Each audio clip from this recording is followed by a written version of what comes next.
Can pigeons read? This one gives every indication, because he's been taught to distinguish between two words and to behave appropriately. He's learned his different response to each sign by being rewarded with food. So the bird isn't acting independently. Its behaviour is shaped by controlling its environment.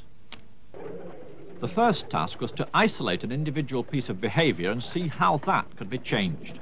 Skinner did this by keeping individual pigeons at about 3/4 of their normal weight, so that the birds were always hungry, and food could be used as an automatic reward. The pigeon was studied in a uniform box, one it quickly grew used to. One piece of behaviour, pecking a coloured disc, was measured on a graph.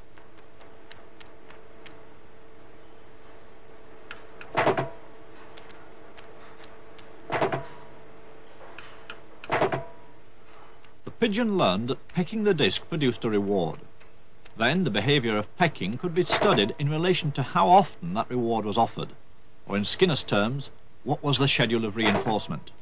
The main thing is what we call schedules of reinforcement. Reinforcement is what the layman calls reward, and you can schedule it so that a reward occurs every now and then when a pigeon does something. We usually use a response with a pigeon pecking a little disc, a little spot in the wall, and you can reinforce with food, but you don't reinforce every time. Perhaps every 10th time, or perhaps only once every minute or something like that. There are a very large number of schedules, and they have their special effects. And there is a good example of how you can move from the pigeon to the human case, because one of the schedules which is very effective with rats or pigeons is what we call the variable ratio schedule, and that is at the heart of all gambling devices and has the same effect.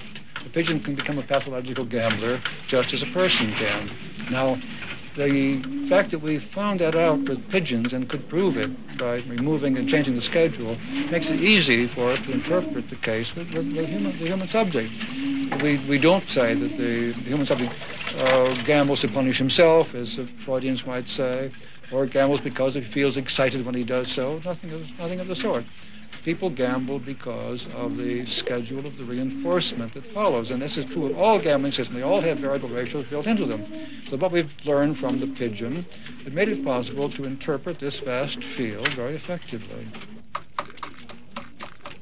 Where does that leave free will? Because we all think we have a choice whether to do things or not to do things. Yes. Well, you see, it leaves it in the position of a fiction. We have assumed somehow or other that these internal states, feelings, and so on have initiated something. They have started something. They have created. We have done something in a voluntary way. We have willed to act.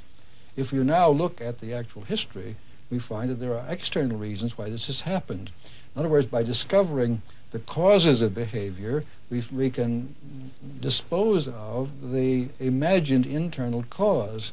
We dispose of free will as an American divine of the 18th century, Jonathan Edwards, did.